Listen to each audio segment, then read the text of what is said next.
Greetings, everyone. Welcome to an on-location edition of Mic'd Up Sports, the show that goes in depth with the people who build our sports community. And state tournament time is here, which means a transition of sorts. And a woman who was part of the state tournament last year with the bronze medal winning Como Park Cougars is with us today. Our guest, LaVera Jeffrie, who was a graduate of Highland Park back in 2004, played at MCTC, and spent a long time shepherding professional athletes with the Wolves and Lynx, working as part of the Target Center Security Network, if I'm correct. And as we mentioned, a coach for Como Park girls basketball. She's held that role for the last couple of years.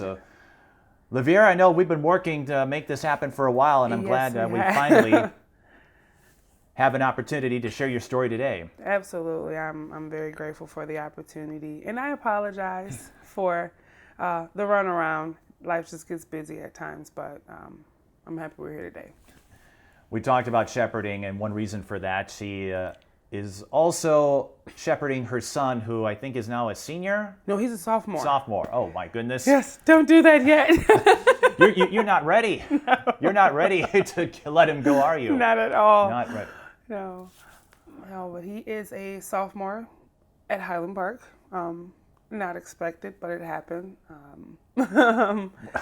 Yeah, he was at Capitol Hill. Okay, I was like, would you say not expected? What are you talking about? Highland here? was not expected to be high school for him, you know. You weren't expecting him to go to the same school you attended. I was like, wait. No, I was like, you're not short-changing his intellect or his... He owes me too much for that. But no, he's in his sophomore year at Highland Park, and his first year actually playing basketball. He's been a football player since he was 4, so this is his first year playing basketball. He's actually pretty good, which is a threat to my girls because I want to go watch my kid play, but I got to coach because he's at a St. Paul Public School. I coach for a St. Paul Public School, so when he's playing, I'm coaching. But catch as many games as I can. And if you don't mind, how have the two of you worked out that dynamic? Because it's tough, and I know a lot of parents would love to see their kids play, but I think you also enjoy getting to work with your second family over at Como Park. You've spoken highly of your time with a fellow Highland graduate. We'll talk a little more about that in a moment. But how have you balanced that where I'm sure you get to as many games as you can, but how has he accepted that, hey, if mom's not here, it's because she's doing her part to mentor that next generation?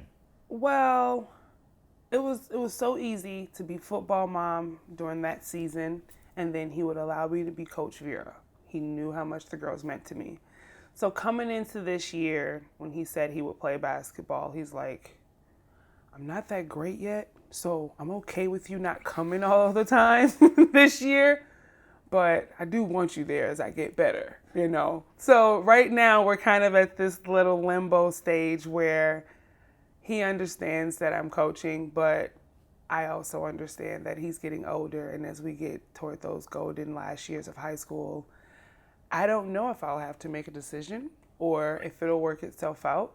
But he knows how much the girls mean to me. He knows that being Coach Vera means a lot. So he allows me to do that, and he's created his own family with his teammates and Coach Lionel, who was Highland student when I was there as well. So it's really nice that he's being coached by a fellow classmate of mine.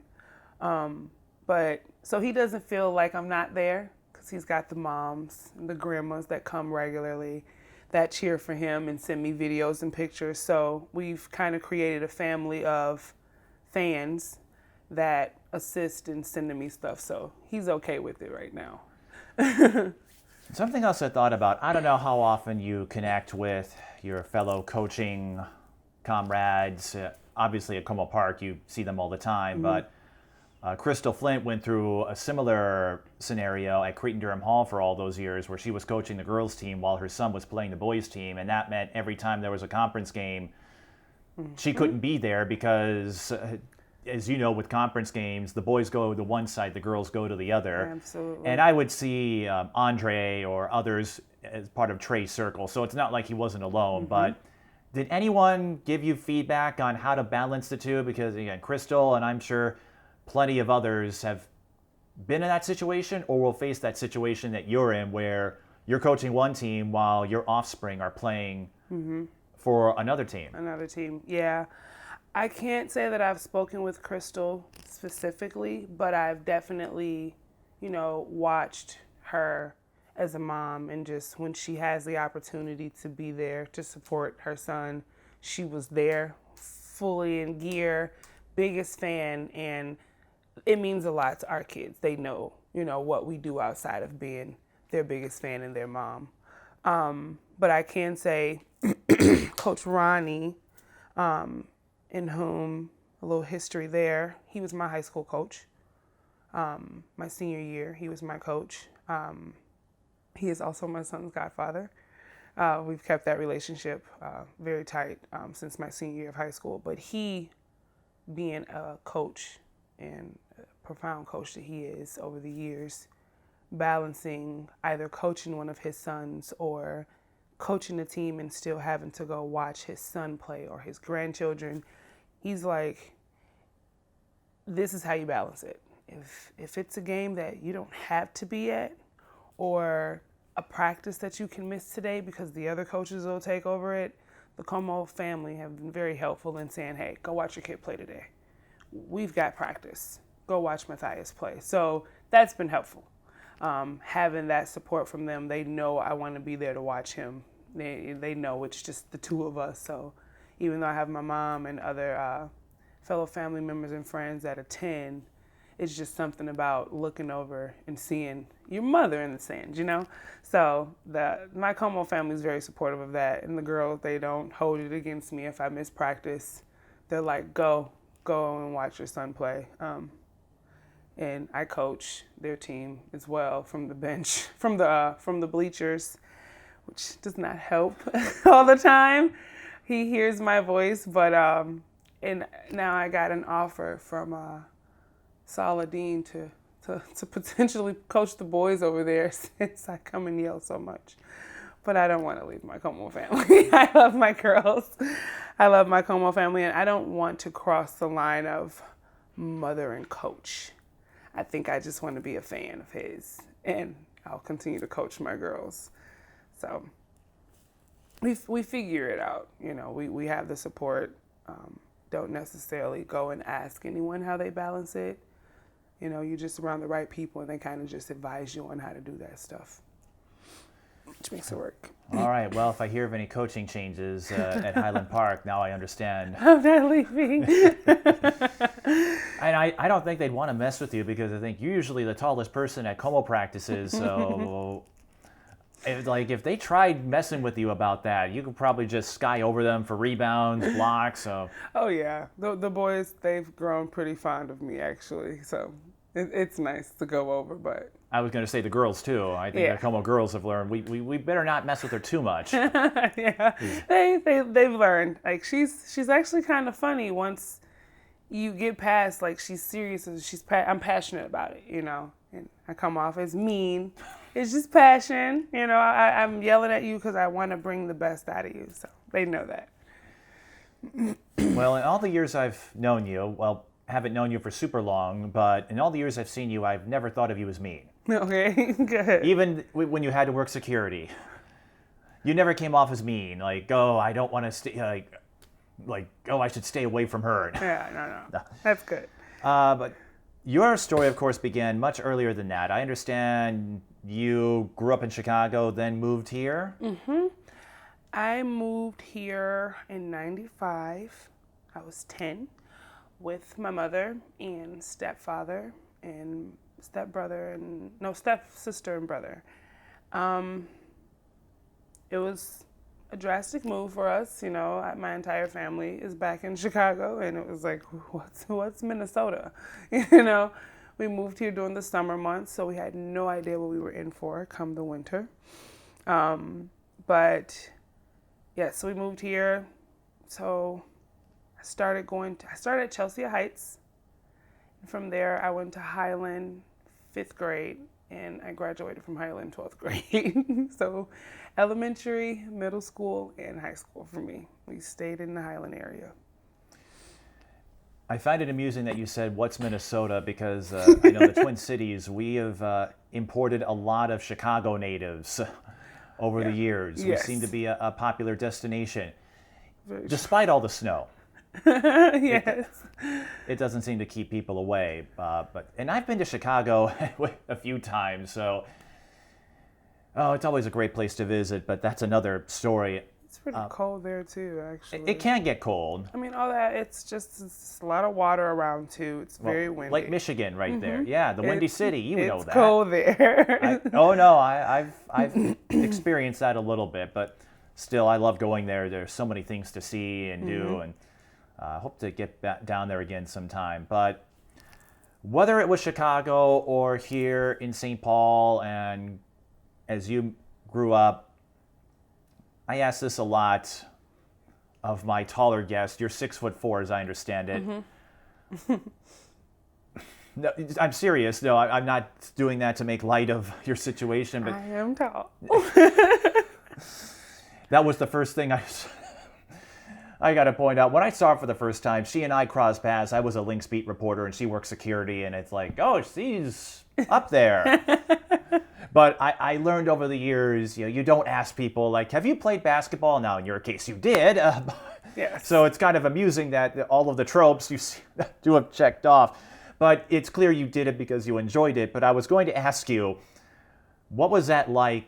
Because a lot of my taller guests talked about how hard it is to find clothes, shoes that fit, and sometimes you get singled out, especially when you get above 6 feet. What was that like for you? Because I imagine you were one of the taller figures growing up in Chicago and all the way through high school. Very much. It is difficult, just being tall overall. I can remember, it's funny, I was just speaking with my mom about this because I don't think my son is going to be as tall as I want him to be. The doctor's been saying it since Are you hoping for 6'5", 6'6"? I've been saying 6'7" since I was pregnant. And that's Scottie Pippen's height, I think. Well, the day I delivered him, the doctor told me he's not going to be taller than 6'1". And I was like, I'm tall, His dad's like 6'2", like he's going to be tall. And so then down the line, we go to the 5-year-old checkup. She said the same thing. Down the line, 10-year-old, we just saw her for his 16 year. And she's still saying he's probably not going to get much taller than he is right now. My son's that's about 6 foot right now. And that was just devastating to me. But I remember as a young girl, I had the knee pains and the lower back pains. And that's when I had my major spurts.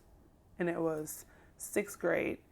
It was so painful in my back that I was hunched over for like 3 weeks. I could not sit upright. It was horrible. Couldn't even go to school. And when I finally stood up straight again and was able to stretch my body out, I was a foot tall. And it was just like within a matter of like 2 months that happened. Just skyrocket. And this is on my way to 7th grade, right before 7th grade. And you get to middle school now, it's more fashion and there are boys involved and I'm taller than everybody.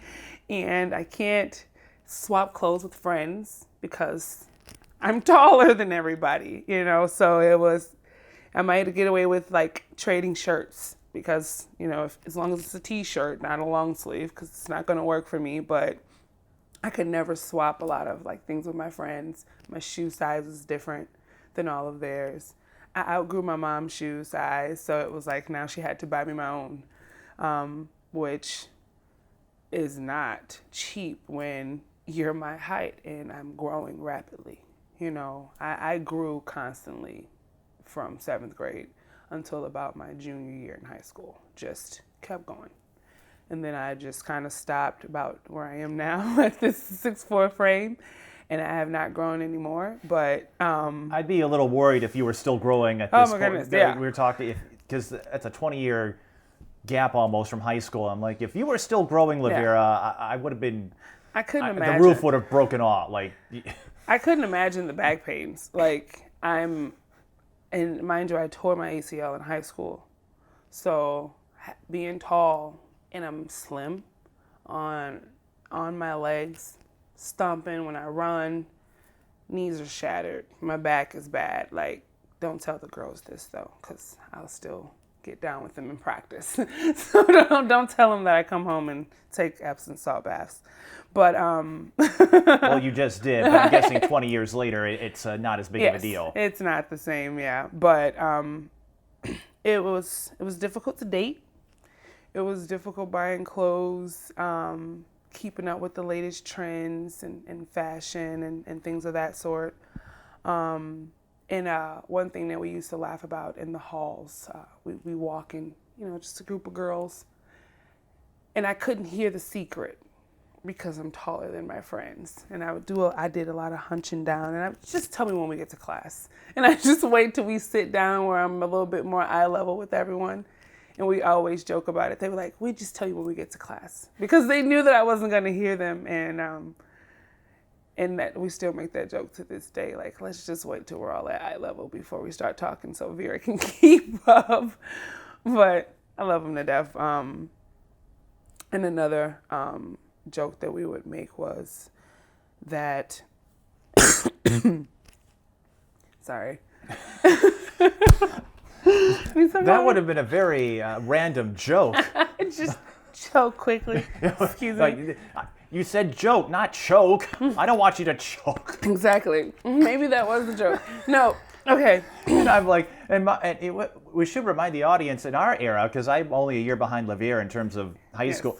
Texting was not really a thing yet. You had to pay for it, so you couldn't trade secrets via texting or gossip or whatever you did. I wasn't much of a gossiper, but I'm like, you had to wait until you couldn't just sit there and text somebody. Yes. Where were we? Oh yes, it's still a joke. Yes, it's a joke. No, but I would always get separated. Like, if we would have to line up and like height-wise, and they would always separate me from my friends. It'd be like a large gap of me and my friends with a bunch of boys, and then myself in the back. And they're like, can we just stand with Vera? Because she's back there by herself all the time. But no, being a tall young lady was difficult. I took a lot of photos, hunched over, trying to meet my friends at their level. And I did not embrace my height and sitting up straight and walking tall. And I'll say to any young woman who is in middle school, high school, that is experiencing being the tallest person in the room, embrace it. Don't wait until you're 25, as I did, to embrace your height. And now I have to work on not slouching, because I got so used to sitting like this, trying to make myself smaller. That's not who God created me to be. Like, we're tall. Embrace that. Never slouch. Never bend down because for other people's comfort. Have them meet you the best that they could, that they can. And I say that to any tall young lady. Don't hesitate to let people know that just because I'm tall doesn't mean I have to be a basketball player or a volleyball player or jump hurdles or run track. You can just be tall and beautiful, and that's okay. Because I was kind of forced into playing basketball. Did not know that I would fall in love with it, but it's okay to just be your height and not use it for sports. People would tell me that I was just tall for no reason. Kinda. I'm just tall. There was no specific reason behind it. Maybe there is some genes behind it, but it's like, no, it's not like you set out to be 6'4" and exactly. the tallest person at every practice. Exactly. If I could add one piece of advice to what you're saying, LaVera, Yes. and I think I would say, on top of what you said, please don't choke. Don't choke. Keep your water near. Keep water near you, because I'm not ready to talk about you in past tense yet. This would make for a really awkward. I have so much more to do.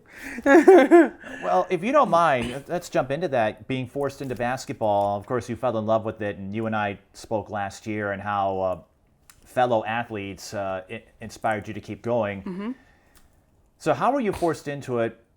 But also, how did it provide that sense of community? Because you shared that photo you took with a fellow tall post player, and Ashley Ellis-Mylan, who you've got a couple inches on when the two of you worked together at the WNBA All-Star Game. And I'm sure you met a lot of other young women out there who look like you in high school and college. Yes. So what led you to basketball, and how do you think that helped you accept who you are, knowing that there were other women who look like you? And that plays a huge role in it. It started at Highland Middle School. Coach Deb Williams, very much respect to, always. She saw me in the hall at school the week before tryouts and asked me if I wanted to play. I told her no. Not interested, don't know how, no thank you, ma'am. She got my information somehow at the office, and when I got home from school, my mom was like, you have tryouts after school next Monday. And I was just like, tryouts for what? You know, I was into music, I was into the arts, I was not trying to play basketball at all. And so I went to the tryouts, and we did a lot of running, that's fine. I can run. But it wasn't until we started line up for layups. And I was like, what is a layup? You know, I didn't even watch the game. I mean, I knew who the Bulls were because there was an era. Yeah. That's right. You grew up in Chicago. There was an era there in the Bowl. 90s. I watched The Last Dance last month, too. Yes. No, that was great. Oh, no, that was well, I grew up here, so I was a Wolves fan, but of course I knew who Jordan and the Bulls were. Yes. So, I mean, that's about all I knew about it. I was wondering, when you asked what a layup is, did your fellow players say, we'll talk to you at class? Well, that's just it. None of the girls that I hung out with played basketball at this time. You know, this was a completely different group of girls. Have I seen them in the hall? Have we been in classes together? Did I know of some of them? Yes. But they were not the girls that I communicated with on a daily basis. So this is a whole new crowd. They were so happy to have a tall girl that they were like, we'll show you. We'll show you what it is. Just stand right here with me. And so that's what I did. Tonia Jackson specifically took me on under her wing and was like, I'll show you how to do it. Like, I'll help you out and line up for free throws. What's that? You know, she helped me out. I kind of was joined by the hip with her. And that actually went on for a good 20-something years after that. But are you saying she still explains basketball terminology to you, or? When I call her frustrated after coaching, yes. Okay. She still does. I was gonna say, I hope you're not calling to ask her what's a pick and roll. What's a pick and roll? No. As a post player, horn? I should definitely know what's what a pick a horn? and roll is. Yeah, no, I'll still call her and like ask her, am I crazy? Or you know, just after a game, you're really anxious about it, and I'll just break down what happened, and I'm like, do you think I'm crazy? Was I yelling too much? And she still to this day is like, I'll help you. So, thank you, Nia. And no, you're not crazy. No. If my words mean anything, you are not crazy. Thank you. This is your show, so your words mean everything. Okay. So meeting those girls and them accepting me, because it was difficult being tall and not playing sports, but I wasn't interested in sports. But meeting these girls, and they were so nice and accepting, even though I had no idea what was going on, that is what initially kept me coming. Because I quit every day in 8th grade. Literally every practice. I'm not coming back tomorrow. I would be right back. And it was just those friends, like throughout the entire school day, like, you're going to come to practice, right? You're going to come back, right? You know, and they did. And Coach Deb told me, she walked past me and was like, you can try to stand over here off to the side and be as lazy as you want. You're on the team. You're going to learn this game. And I was like, what's the use of tryouts if you're going to make me play anyway? If you're going to make me play anyway. She wanted to know what you had and what needed to be worked on. I mean, like when everything. You said, right. Well, so that if you needed to learn what a layup or a free throw was, Tania would have taught you. Mm-hmm. Tania was there. I'm sure Deb, I know she was there when I started covering basketball, and a lot of folks, maybe she didn't have the record that Tara Starks does at Hopkins, or what Tanisha has done at Roseville, or some of the other. Kiara Buford comes to mind too. She didn't coach for very long, but she had a tremendous resume at Cooper. But everyone I've talked to who knows of her speaks fondly of what she meant for the city of St. Paul. Very much. Very, very much. So yeah, I played that season, and I can remember, and I put this on Facebook last year in honor of her, and I was just saying, she came after I came out the game, and she goes, "You'll be a much better coach than you are a player." And I was just like, I don't even want to be a player. Like, who said I was coaching? And I kind of just went to my seat, and I'm sitting there like, did she just insult me? or what? I had no idea what, but I spent a lot of the season next to her, hearing what she was saying, learning the game. So I think that during that time, she kind of started to hear me speak out on things that I started to see, and could identify that I can see the game, I just can't play it that well. So, and then I got colleges came to the school for college fair, and this Tish, I cannot remember her name. It was a woman that was a women's coach at the MCTC, Minneapolis Community College. And she came in and was like, "Hey, do you want to play college ball?" And I was just like, no, I'm not interested in that. Now, this is all the way after 8th grade, freshman year, I did not play. And then I came back sophomore year. And now here I am senior year, and I'm just like, kept me active. I told you, meeting those girls, making friends, I enjoyed that part. I was a part of a lot of different committees at school, so that was my thing, Miss. It was just another entry. What else were you involved in, if you don't mind me asking? Sure. I was the president of SAD, Students Against Destructive Decisions, VP junior year, and I was the president my senior year. I also was president of prom committee for sophomore, junior, and senior year. I was a part of student council. I also, I was just a part of a lot of different programs. Black Student Union, and I didn't play any other sports though. I did a lot of volunteer work where we would go.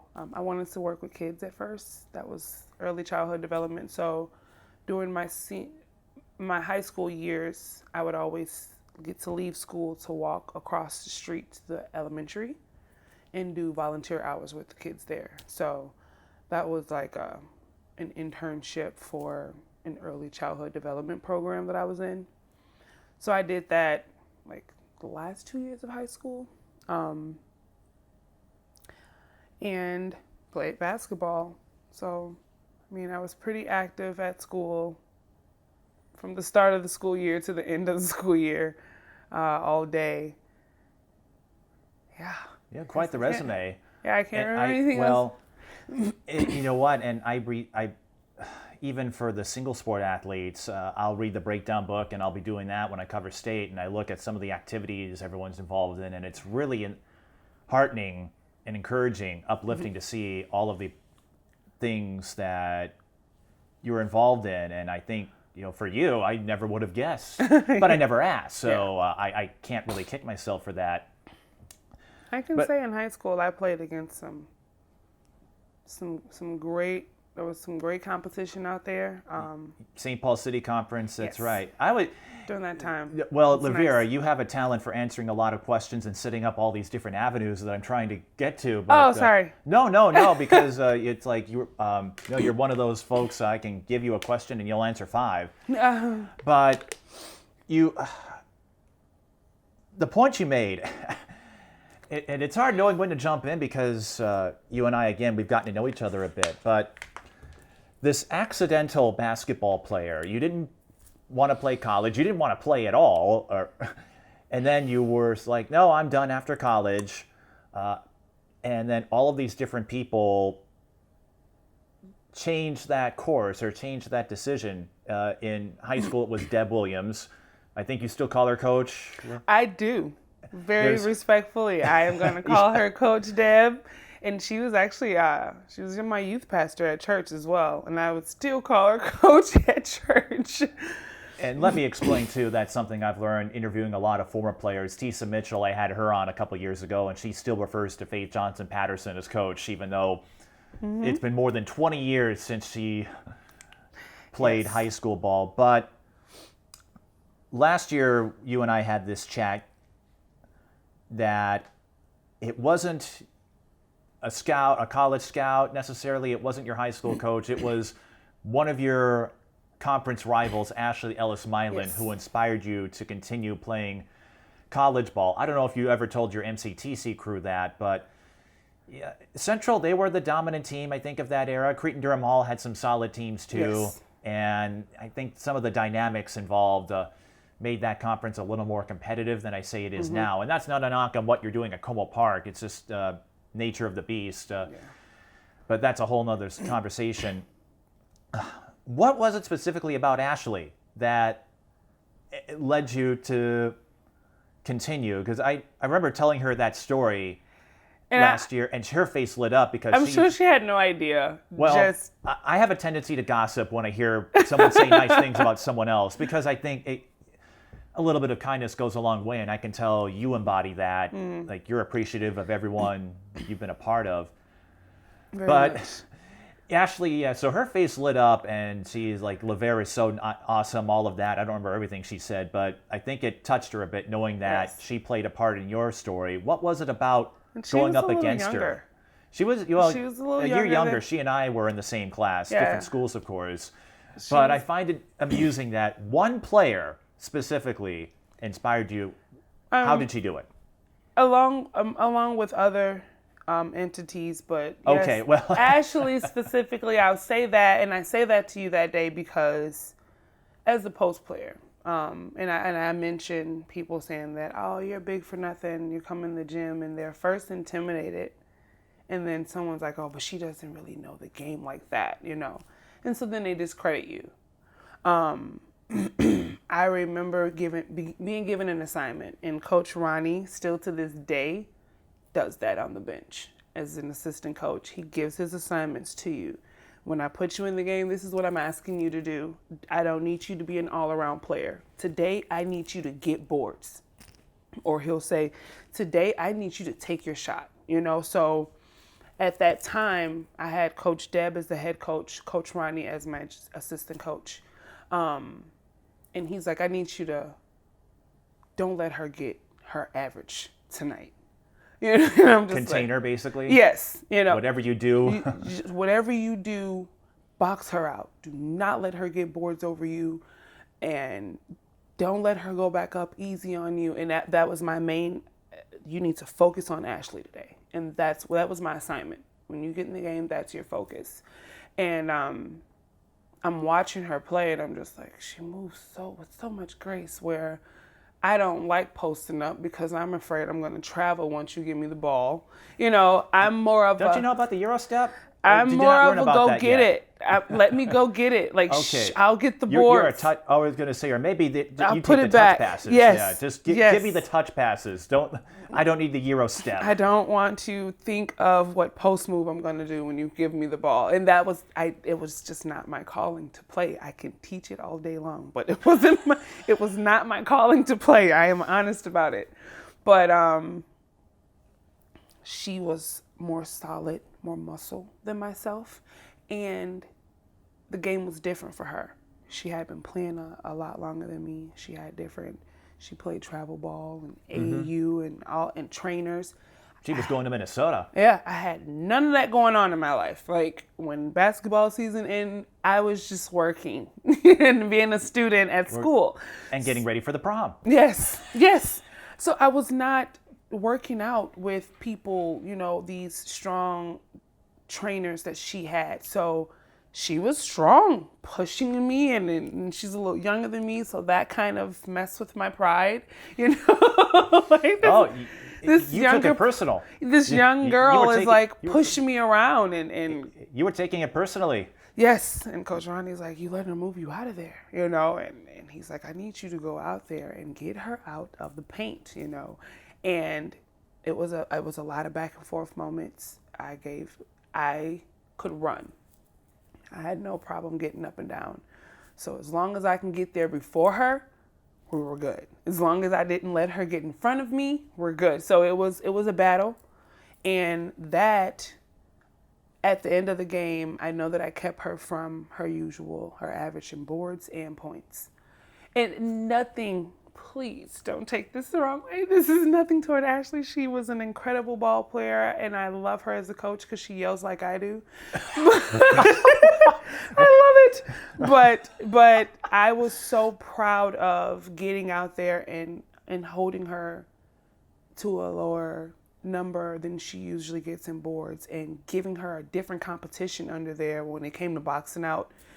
That made me feel, and it made me feel like, hey, maybe I could keep playing, you know, like this girl's she's already committed to go to the U, you know. I haven't even thought about college ball, and You wanted nothing to do with it. not at all, you wanted know, nothing like to do with the sport. no. So If that it wasn't for Ashley, what could have been? seriously, you know, just her, you know, pushing in, and at the end of the game, she was like, you know, it's something about when you go through the line and good game and high five everyone, and the coach kind of gives you an extra pat, or one of the players do, that lets you know that you had a good game today, you know.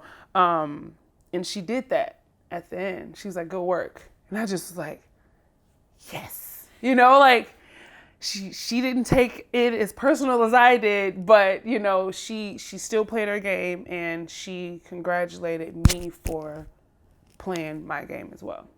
So that felt good to me, and it gave me a little inspiration that maybe I could go further in playing, if I can hang with her in the paint like that. And I didn't start either, so that was the first time I got as much playing time also, because I was doing so well playing defense on her. So just that time alone on the court out there, that game, and that was at home.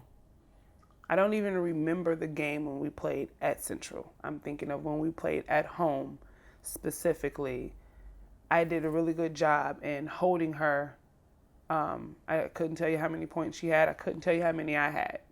But I do remember that, you know, along with Ashley, their coach at the time, Coach Deb and Coach Ronnie, telling me, good job. That's what we wanted you to do, and you did it.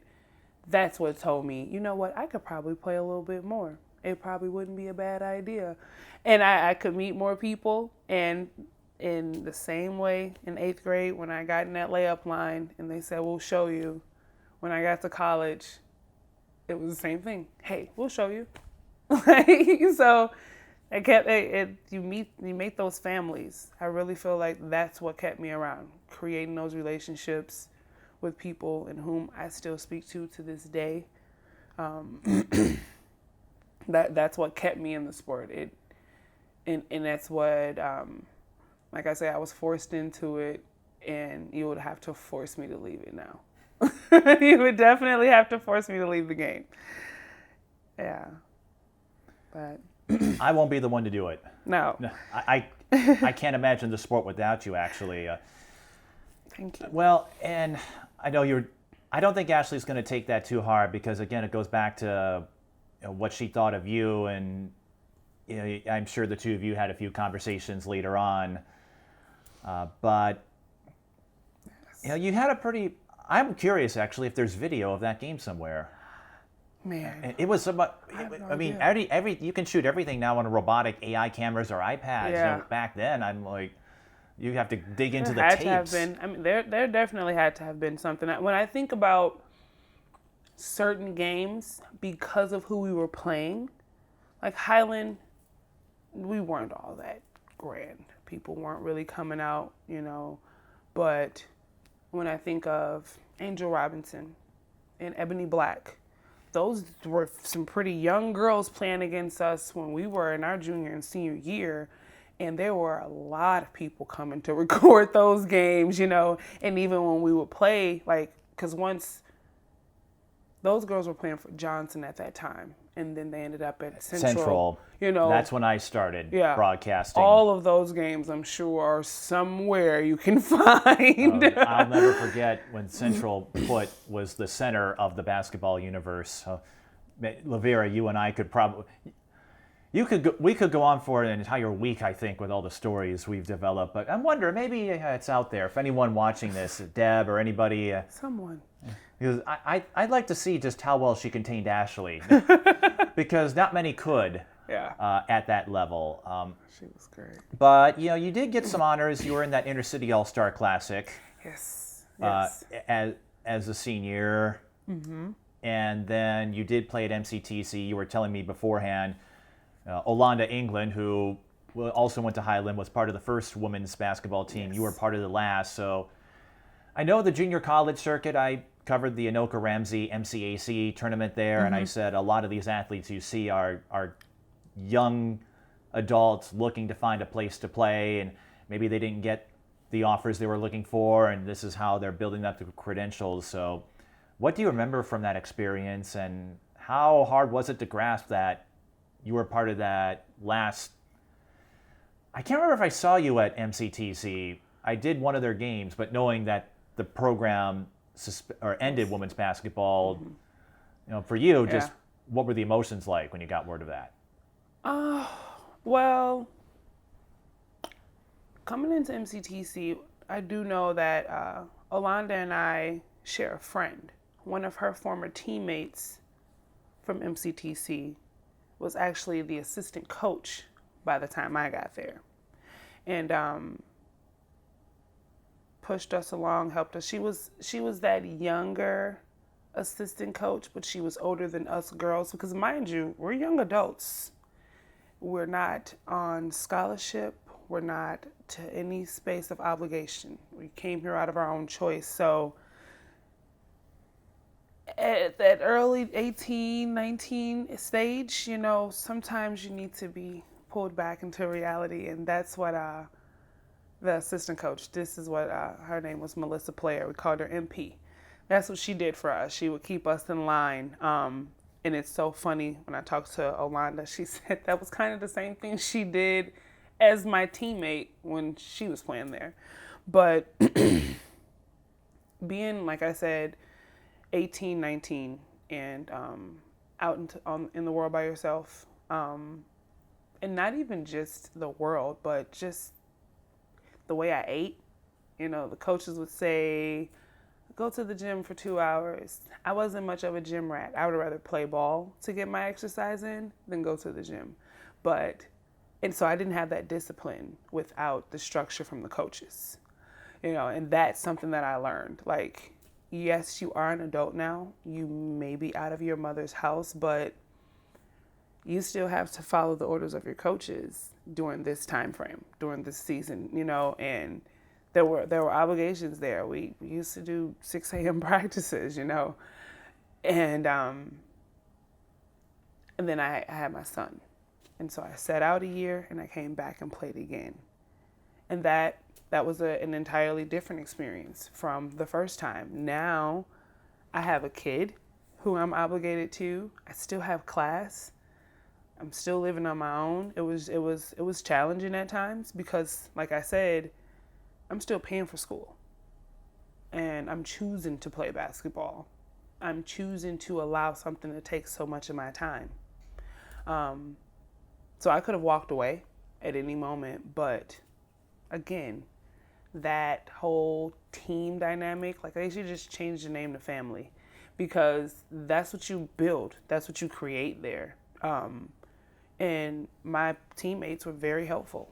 Having a kid, I have to go to class and they will keep the baby, or just going to a class for me and gathering my work and bringing it to me because I couldn't do it myself because of the baby. Like, that family culture and still being able to play, that was my college experience, but that's also why, again, like in 8th grade, come on, we'll show you. In high school, come on, we'll show you. I get to college and I have that same, come on, we'll show you. And that has now transitioned into Coach Vera. If I don't see my players being that type of player, then I'm not doing my part as a coach. Because that, come on, I'll show you, it's okay, we got your back, that is the absolute main reason why basketball is still a part of my life. While you're even sitting here in my home having this interview, it's because of those relationships that I've built over the years where still to this day I talk to some of those same women, some of the players. Caitlin Ashbury. KK was one of my first players. You know, I was one of her first coaches when she was 9-10 years old. And I ended up being with her senior year in high school, which was great, but she started at Highland too, if I remember. She did. She was over there with Deb. Another connection to Coach Deb, as you call it. She sure was. And like you mentioned, Kiara. I remember Kiara. She was a few years younger than me. You know, she was with Ebony and Angel. She was at Central the whole time, and we talked at length about the teams and how that was a big deal. But LaVera, you really hit me in the feels just a moment ago. I didn't know that I meant that much to you. Like, absolutely, I've seen you around for years at the Target Center. I would see you come and broadcast the games, and then... Well, I wasn't a broadcaster then. I was just a writer. Oh, you okay. I wasn't sure. I wasn't good enough yet to be a broadcaster. You had a media pass. Yeah, as long as you had a pass, you were fine going past me. Yes. Well, you probably would have kept me, and we shared this story before, you probably would have kept me from going into that locker room while the Atlanta Dream were changing. Yes, I definitely would. You would have saved me from my most embarrassing moment of my entire career. Oh, you walked in there, yeah. Wait till they pop the door open. That's what we used to say. It was open, and the other security guard thought we were clear. Oh, no.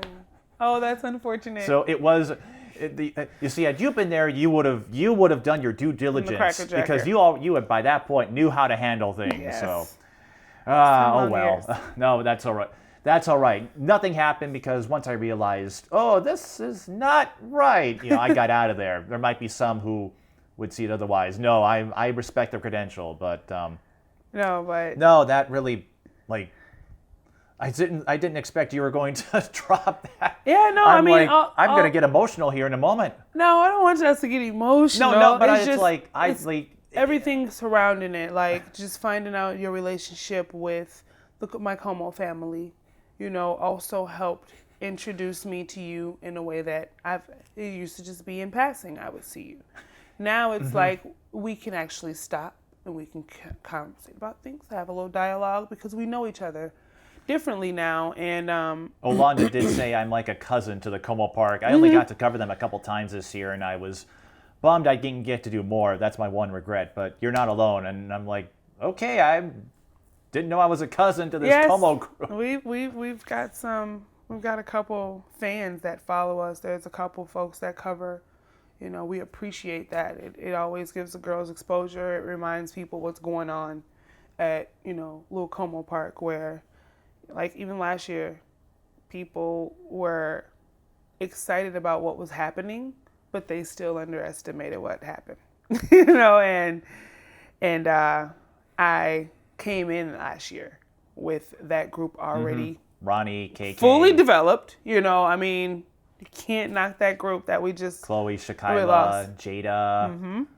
Great group of girls. They were already a core. They had already established a relationship with the coaches too. So I kind of just came in and got to hurrah from the back because they were just so fun to watch. I didn't get an opportunity to actually coach them. A couple times they would let me assist in certain things in practice, but they kind of held it together, and they made it very interesting and they made it exciting to join in. And coming into this season was different. We knew that would be the case.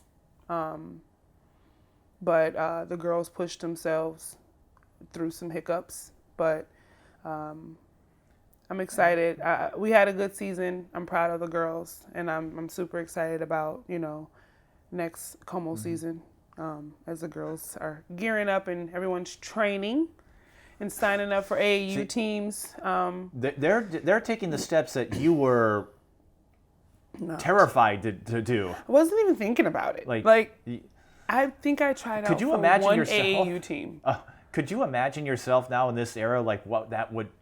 I'm not saying what might have been for you, but it's quite the contrast where, again, you were petrified about playing this sport. You just wanted to do your thing, and now you're all the Como kids, even if they are not the D1 level that Ronnie and KK were, they're still playing on AAU teams, doing what they can to build up their ranks. And I thought about Janae Singer, who, kind of like yourself, was a latecomer to the sport, and she's going to NIAC next year. Yes. So I think it's a great fit or a great way for her to keep building up those credentials, because seeing her play, I'm like, if she had started a little sooner, I think she would have.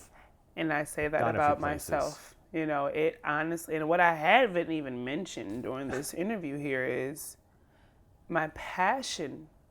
I kept coming back for those relationships, but the passion for the game was my last year of college ball. I developed a lot more skill. I developed a lot more understanding of the game, just when to cut and how to get out the way.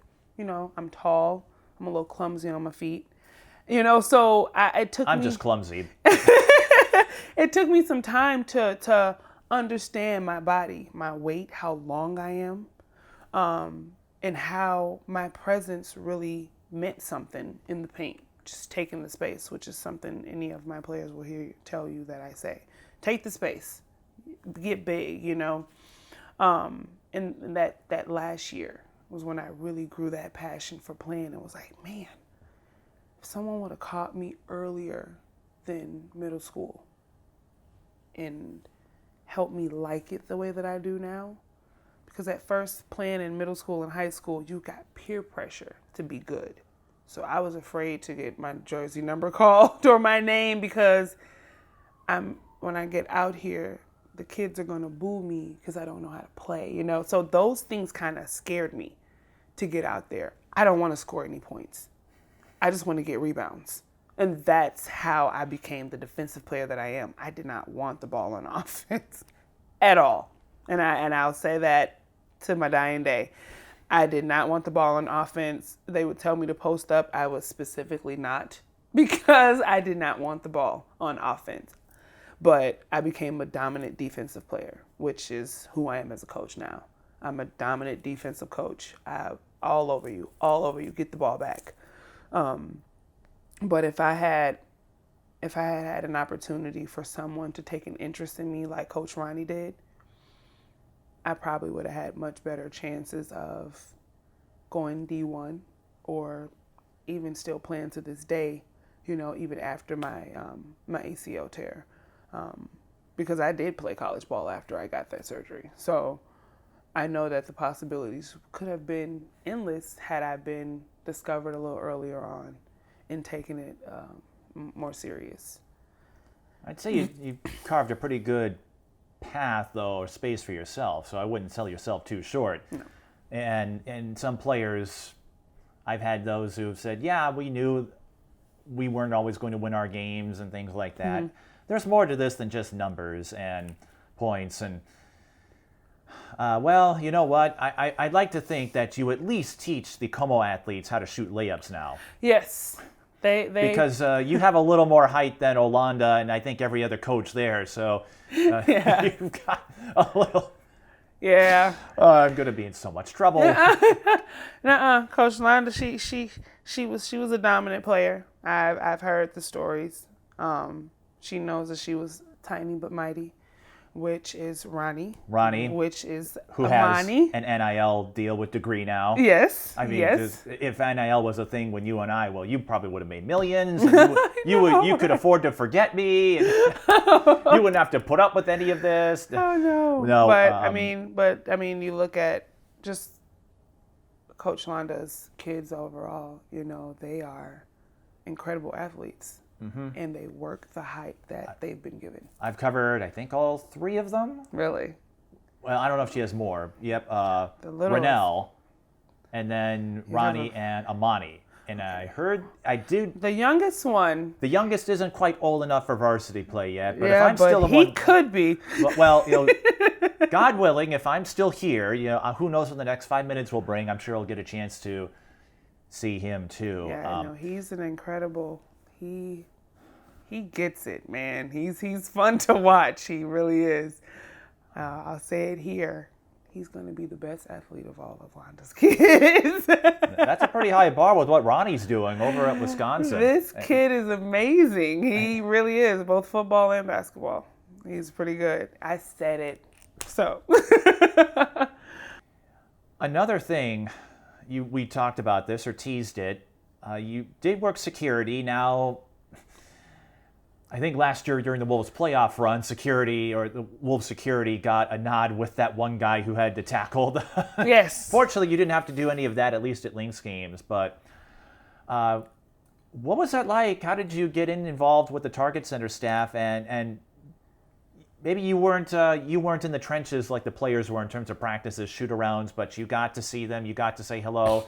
And you were telling me beforehand, people took some time to learn about you and your background as a former player and coach. So how cool is that to be in a front row position to some world-class athletes in both the NBA and WNBA? Absolutely. It was rewarding and intimidating at the same time. And I say that because they would automatically assume that, like everyone else, that I'm just this athlete that should be playing ball. But you did. You're in the wrong uniform. You did play ball. Yes, but I should have been playing out there in a Lynx uniform or something, and that's what I would get. You would have aced I it, get no it doubt. so much. It was just like, here I am in my security uniform. I mean, if you contained Ashley as splendidly as you did, I know you would have held your own out there against Griner and Sylvia. Maybe. Well, when I came on as security, when I first came on, we had Waylon, Janelle McCarvo. I think that's Simone when the core. Augustin. Yeah, that's when the core. Mm-hmm. That's when they first had that core. Well, McCarville came in for a couple of years. Yeah, a little It was after. Waylon, Brunson, Augustus, and Maya. Mm-hmm. And you know what? You're right. I mean, my memory is kind of fuzzy because that was a lifetime ago. But I know, yeah, I don't remember seeing you maybe those first year or two. I did a lot of backstage. Okay, maybe. Stuff, Oh, yeah. so you were around. Yes, I started anyway, at the Target Center in 2010. Okay, so yep. So my blunder happened a year before you arrived. Okay, yeah. So you wouldn't have been okay. So I won't hold that against you because there was no way you could have stopped me because you weren't there. Okay, I wasn't from walking there yet. into a locker room. See, this is why I was hired. Yep. In fact, I heard that's exactly why you were hired. That's exactly what we it need was. to get that 6'4" defensive pest that stopped Ashley Ellis-Mylan from blowing up the stat sheet. Yes. If she could box out Ashley, she could box out this 5'11" pencil easily. Yes. Folks are going to be no people. You were asking earlier, people thought you were crazy, or when you call your friends, no, folks are going to listen to this interview and think I'm crazy. But where were we? So you came in 2010. That's when the core was being built with the Lynx, and I know the Wolves haven't been able to match that level. But again, you got to share a few conversations, do all this stuff. I mean, how cool is that? You were right there. You had a front row seat to some high-class talent. It was kind of awesome. I mean, before they built the Mayo Clinic and the Lynx courts. It was still Block E. It was still Block E. So practices and media day and interviews, everything was at Target Center. And they would always need security for, there's going to be extra media here. We need an extra security agent. So that's how I got in to work a lot of the daytime hours because I was a mom while my kid's in school. I was like, I can't do as many games, but I can do the daytime hours. So I'm in the back and just waiting for a lift because not everyone drove. Sometimes they would just catch rides. They would just sit there and talk with me, just get to know me, Coach Shelly Patterson, she was the main one. Just come on in. Just come practice with us. And I'm like, no, I'll be in the way. I'm fine. And she would out every practice day. You coming down today? And then Jim Peterson, who's also a Minnesota Mr. Basketball. Longtime broadcaster. Yes. He was.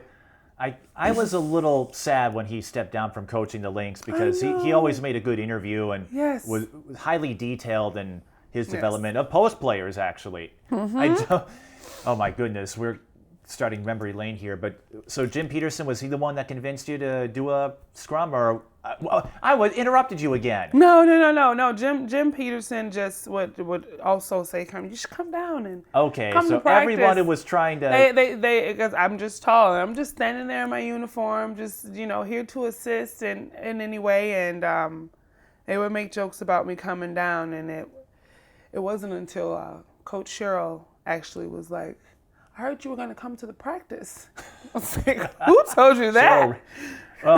Let's see. Everyone. Yes. And over time, just making jokes with, especially the bigs, Brunson. I watched her play.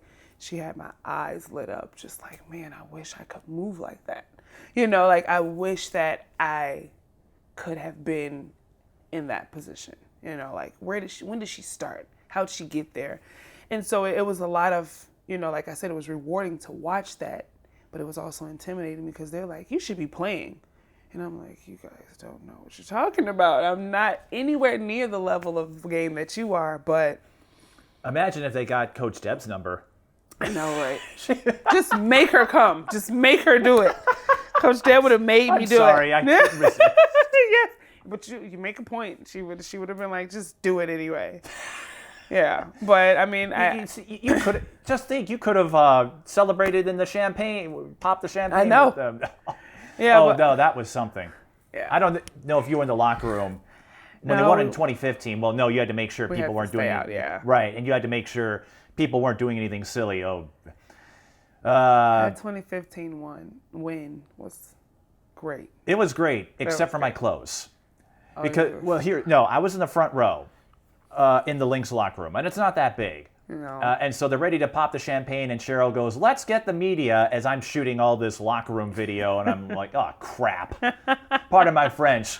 I'm like, wow. All right, just don't wreck my camera. Yeah. I was smelling of champagne. It got my eyes, and then I knew what Maya Moore talked about 2 years prior when it got in her eyes, and it stings.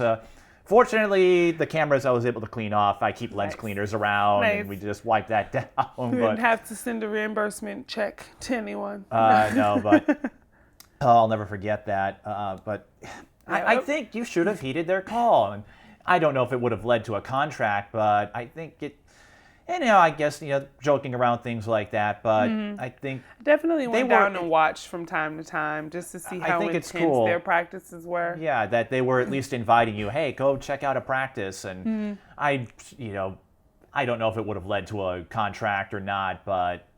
And I actually was. I think you were better than you gave yourself credit for. Lindsay actually remembered me, which melted me like, wow, Lindsay Whalen remembers me. So when I was in high school, Coach Deb and Coach Ronnie were my coaches my senior year. Sophomore and junior year, we had another coach. She's remarried, so I don't know her last name. But she was an assistant for the Gophers. So we had an opportunity to go to some of their practices and do a little shoot around afterwards. And because I'm tall, I was with Janelle's crew because they were the bigs. And I met Lindsay Whalen as well. So I guess I made an impression because here I am 4 years later, she's out of high school, she's out of college and, playing for the Lynx now after being traded. And she's like, I do remember you. And she thought I played for a school, during the same time that she did. And I was like, no, Sterninsky was the assistant coach she coached at Highland and I was there. And they were like, right. And both of them were like, we remember you, her and Janelle. And I thought that I was so important because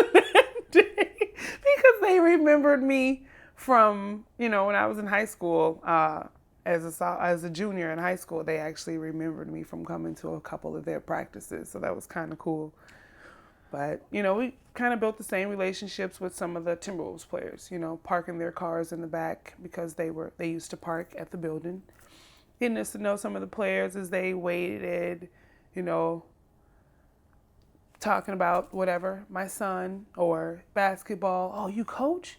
That's great. And then the conversations just started, and there were a couple opportunities where I'm like, it would be great if you would, let my girls come and see something. So, they would give us tickets so that the girls could come and attend the games and stuff. And that was always just great being back there in the backstage area. I kind of built those relationships unexpectedly, but like I said, it was a rewarding to build those relationships, to have those conversations, not just with players, but with coaches also. As I talked about being a coach and some of my difficulties, they're at a completely different coaching level than I am, just advising me on, you're not always going to have the top seed team, and I think that was during a time that Sean Arespik, he is now with the Bulls, but he was with the Timberwolves for a couple seasons. And I went undefeated 2 years with my rec team. And now we're in AAU, and these girls are at a completely different level. And it was like, now I have to encourage my girls to continue to play through after being undefeated for 2 years. He kind of helped me through that. Hey, you're not going to always have the top team. You're not going to win every game. Being a part of playing in something competitive means that sometimes you might lose. And just, taking some of that advice in from him, he and I would have good conversations about just developing as a coach, which is not something that I really had an opportunity as a player. So, at the coach's level where you can see and people are advising you on things, and I love being coach, it just kind of took over. Now it's like I couldn't imagine. Even when I apply for jobs, I'm like, hey, I coach girls basketball, and it is a passion of mine. It is my outlet. So I need you to be understanding of that. And they get it. Like last year with state, I told my job, I don't know the schedule, because if it's win or lose, I'll let you know. And they were very understanding during that time. They were actually very supportive, like texting me, we see you on TV, we're watching, Yeah, so great. I just, as long as I express my passion and how much it means to me and how much the girls mean to me, the jobs that I've applied for have been very understanding of that and give me the opportunity to be Coach Vera. Like, I love it. Well, I know you kind of gave us the whole origin story of coaching, so I don't have to ask you about that. There were a few things that I wanted to get to. You mentioned being astonished and amazed that Lindsay and Janelle remembered you. Who were your idols in the sport of basketball? And this could be anybody. Even though you were a latecomer into the game, when you took it on and embraced it full throttle, coaching, playing, who are the people you look up to? I would have to give it to the Lynx. Like, I'm not. Of course. I can't not. I cannot not give it to the Lynx. Now, Without them, we wouldn't have any titles to celebrate in recent memory. Very much. I can say that I was called Lisa Leslie and Shro Swoops all through high school, but I didn't really watch the game. But as I started to pay more attention to those women, I could understand why people would call me that, being tall, being a tall woman myself. So I admire their game, but Rebecca Brunson, as a post player that can also bring the ball up, much respect to her, because she is not a short person at all. Undersized for her position, really. Yeah. And at the end of her career, she could hit the three ball too. Yes, she could. That was never an element of her game early on, at least not in Sacramento. Yeah. And then she's knocking down threes, and I see post players hit that all the time, and it's like, all right, Mike, remember, this ain't the basketball you grew up with. Yeah. It's versatility. It's all about post players who can shoot, point guards who can get rebounds. You've got to do a little bit of everything. That is so true. But yeah, Brunson's a good choice, though. Brunson. He was always a fan favorite. And it'll stay as far as coaches go. When in the professional world, Cheryl, she's amazing from the sidelines. I will sit and not even watch the game. I'll just watch her movements when she swings her jacket and she stumps her foot, and her facial expressions, like the passion. I love it. Whether we're up or down. If we practice something yesterday and I have an expectation, I'm not even worried about the score. I want to see what we talked about yesterday. And I can identify that in moments when she's coaching, like she's looking for something specific because she's pissed and we're up. So what are you guys not doing? And it's really, I love watching her coach. And I've had a couple opportunities to speak with her about how much I admire watching her coach. And I know that, I'm a yeller as a coach. I never sit down. I love that she doesn't. It's constantly pasting no matter what the score is. She keeps moving, speaks to each girl as they come out. I've taken a lot of notes from her, having season tickets that I got paid for because I worked there. Just having that opportunity was great, to see that. And much respect to when I think about her and Coach Londa, the team that Coach Londa, I wouldn't say lost. I don't want to use that word. They've just moved on in their careers. And Graduated. They graduated. They've graduated. Well, because you know what? Everyone graduates in high school. They've graduated. You can't hang on to them forever. Yep, they've graduated, and just like your son. Yeah, not yet. Oh, that's right. I can't bring that up yet. We got a couple more years, but she persevered through that change, and developed the girls that she still had. And that was something that Coach Cheryl had to do because everyone kind of just fell off at the same time.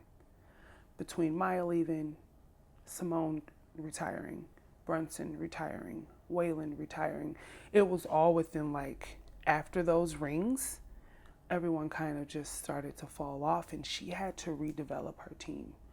And in moments like that, it shows not just what the players could do, but what a coach can do with what they have, and she's still rebuilding them. It's not easy to build a team like that who's going to take it. We could have had it straight across 4 years in a row, First world problem, let's honestly. Yeah. Four titles. Yeah. Yeah, that. So just coming off of that and still being out there with the same passion in her face and still pushing as a coach. I saw the same thing in Coach Londa. I admire her for that. She didn't see any changes in her girls. She's like, no, this is Como basketball. We're here to play Como basketball, and not being a part of the conversations or the locker room meetings, but I can feel that that's the same thing that Coach Reeves probably was saying. This is Lynx basketball. Regardless of who's on the court, we're here to play our game, and that's why I have so much respect for her as a coach and what she's doing and how she's pushing through, the changes that's happened over at the Lynx house. But, they got Rachel Bannum, and whom I coached with at Roseville for a season. It's great to have her back home, and she's doing so good. Just watching her play with the Lynx, and they let you know that as they rebuild and create that core, we might we might have another championship soon. We may have a parade again, But same goes for Como. We're rebuilding, rebranding, but we're still going to play Como ball. Pretty good choices there, LaVera. This is something I ask of a lot of players, past and present, and you might have seen this once or twice. So what would you say is the most unusual thing about yourself that people wouldn't know about you if they met you for the first time? And this could be anything, and it doesn't have to be weird. It's like just a little fun fact. I had no idea about all of the different activities you were involved in, for example, but just something that people wouldn't expect, because you were talking about everyone coming in and thinking you were just this tall woman who could play basketball, and clearly you did, but what? Something unique about me. I am the oldest. And that role seems to... The oldest of... 14. Okay, when you said the oldest, I'm like... Yes, I have 14. Just a little bit of context. I'm like, the oldest? Identified as my siblings. And I'm a little bossy, which... Well, you're the oldest. That's not You've unique. got seniority over everybody. That's not unique about me. I don't know. I'm honestly, I don't know, like something that... Oldest to 14, I mean, that's something. That is. That's like, it means that there's probably going to be a lot of, I don't know what their age range is, but I'm like, how many basketball athletes did you inspire? I still... Or are you the only one to play, or maybe somewhere in between? I couldn't tell you. Okay, but you're the oldest of 14. That much we know. Yeah, no one plays any. My sisters, they're not into sports at all. They're not. But originally, I wanted to do music and movies. You were talking about your art passion. There's still time for that if you wanted to go that route. Yeah, I wanted to do theater. I wanted to sing. I still think about it and the possibilities of once my kid graduates in a couple years. I was going to say, you don't want me bringing it up. Now you're doing it. Slow down there. Yeah, maybe I can step into some of that world again. I'm not sure. Writing music and poetry. But, yeah, there's nothing really. I don't know what people think of me to think if they would think anything was odd about me. I wouldn't say odd, but it's one of those things different. Because, and honestly, it's one of those things because coaches and players get asked so often about their game and their stats and their numbers that you throw that out there like, oh, wait, what? Yeah.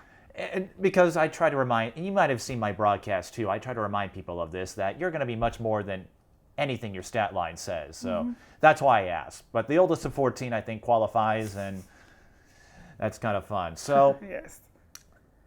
throughout your playing career, what was your most exciting moment and your most embarrassing moment? Okay, I will do my most embarrassing moment first because it came first. Senior year, I went to set a screen on a girl who was coming down on a fast break. And I had just really, we were practicing taking charges. And instead of just standing there and taking it, I kind of... Oh, you were setting the pick. I kind of went into the girl, and she like bounced off me and flew over, and I got a foul. And I was so embarrassed because right as I moved in, I knew I wasn't supposed to do that. It was the stay still moment, and I was so embarrassed because everyone's laughing. It's one of those moments where you're surrounded by your peers, and everything you do is under these microscope eyes of kids who have no filters, and they don't really care about your feelings, because it's just kids. Well, and they're trying to win the game too. Yeah, so it's like that was really embarrassing for me, and Coach Deb was like, "This is not wrestling. You can't do that to girls." And she kind of laughed it off or whatever, but that was pretty embarrassing for me. And I guess that same game, I definitely scored at the other basket with a putback on a rebound. Yeah. But highlight and the most exciting moment would be week 13 of my last year playing at MCTC. I made Player of the Week. My 2 games, I was double-double in points and rebounds. I really wish I would have better prepared myself to get those clippings out because I definitely have that stuff in my box. But yes, I remember specifically it was week 13 during that season. And I got Player of the Week, which that had never happened for me. You know, I was never really honored as a player. You know, I just kept playing. So that was a big moment for me, and have my kid who was all of like a year and a half old, you know, everyone celebrating me and he not knowing what's going on, but he's jumping too. We're so excited for you. You get your name in the paper and everything. And yeah, that was exciting for me. I can say that was probably a highlight for me. And then at the end of that year, at the end of that season, I was offered to play at Oregon State. But I had a 1-year-old, you know, so I kind of just left basketball as a player there at that time, and moved on from there. Like, it's time for me to, my kid's getting, you know, he probably was about 3 at that time. He's getting older. He's about to start playing sports. I need to finish school. I let it go. From a player standpoint, and listening to a conversation at Jimmy Lee Rec Center, which is old stomping grounds as a young lady myself, listening to a conversation that they needed a 10U coach, and that's how I ended up coaching. Said, I can try it. I used to play, and they're like, okay, and I fell in love with being Coach Vera. Like, that first practice, it was just like, I could never do all this, but I have no problem teaching it to other people that want to learn.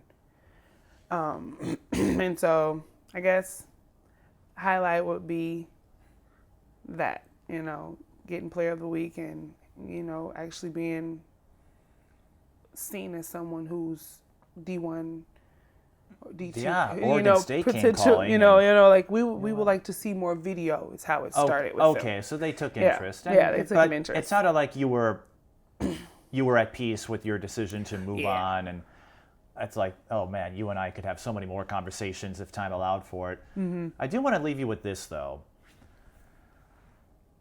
With everything you've experienced as a coach, as a player, as someone who was an accidental entry into this sport and now can't get enough of it, what would you tell a younger version of yourself if you had the chance to meet her? Oh my God. You look the same. No, exactly the same. And don't choke, right? Yes, don't choke. Sit up straight so that you won't choke. Yeah, it all goes together. No, I would tell a younger version of myself to, when it comes to the game of basketball, embrace what's new. Identify how it can be a part of you. Don't be afraid of the change. And continue what you have a passion for, even if you don't understand it. You never know where it could take you. Sit up straight. Don't slouch. Stand up straight. And smile. Because you actually turned out to be pretty awesome. Yeah. But I can't wait to see how you will continue to inspire the next generation, whether it's at Como or wherever you end up. And we'll never know what life would have been like had you taken up those practices at Lynx games or gone to Oregon State. But I'd say you've done pretty well for yourself. And like I said, I'm glad we got the chance to know each other. I am too. I'm glad that we finally had an opportunity to sit here and dig into it after numerous conversations about it. Yeah, I'm really excited about it and what could come from it. You know, there could be more. Like I told you, when we were calling the game at the triple threat, I was like, how do you do that so well? You know, you kind of set the paper there and you know the players, you know their schools, and I'm trying to keep up, and I was challenge accepted. I want to do it again. I had a 16-year head start. That's why. I will send. You know what? I would love to try again. Here's a trade proposal, if you don't mind. If you're able to find video of yourself playing at Highland Park or MCTC, technically you can find it on YouTube, but I'll be sure to send you a link to the very first game I called, which was Central Cretin-Durham Hall when Angel Robinson was playing. Really? And you'll find out that there was a time when I was not a competent play-by-play broadcaster. Oh man, you do so well. You really do. I tell that to parents now, and they're like, "Yeah, right." They laugh. I'm like, "Oh no, there was a time when I sucked." Wow. I don't know when, but there was a point where I sucked, and then a time where I didn't. Yeah, but no, I'm grateful for the experience, though. Definitely am, and I know. We're in the same pool, so we've been in the same pool for over a decade. Yes, and now we finally, splashed each other. So we'll see each other in passing. Next time, maybe we'll toast. I don't know if you do adult beverages or not. Maybe next time, instead of splashing, we'll just toast to what we've accomplished in our careers. Yes. Well, as we continue to move forward. And I look forward to seeing what that looks like. LaVera, thanks for this conversation. I have a feeling, speaking of moving forward, if you don't mind, maybe you and I can do this again and follow up on some of these other fascinating tidbits about you. Yes, I'm open for that. Well, get some more people involved who are around during that time, so we can all speak to our experience during that era. Hey, if you want to round them up, I'm game. I can try to do that. You know me. Don't give me an idea, LaVera. That's the worst thing you can do because now I'm going to start bugging you for this. Like, I've been bugging you for a year to do this. Yes. Now I'm going to bug you again. My wheels are spinning though. Like, hey, just when you thought you finally could get away from me. Yeah. I'm going to start texting you. Can we get your teammates back? Can we get Coach? Truly, though, this was an honor, and I'm glad to play a part in sharing your story. Yes, thank you for coming to my home, welcome you here, and giving me an opportunity to be a part of your show and tell my story. Because not too many people know who I am. I was just, like you said, I was just that tall one. Does she play? And I found out later you did. Yes. And you did pretty well. So. But I am Coach Vera. Well, Coach Vera, LaVera Jeffrie, thanks again. And I'm sure you'll see her on the sidelines at Como Park next fall. And you might see her at the Triple Threat event, too. Yes. And AAU, if there's a court, if it's a basketball game and there's a tournament or a game, chances are she'll be a part of it. Yes. Well, and that will do it for this edition of Mic'd Up Sports. And if you'd like to join LaVera in a roundtable if you're a Highland Park graduate, or if you have your own story you'd like to share, contact us at the Mike Peden on social media. If you've got a story, we're happy to share it. So until next time, thanks for watching.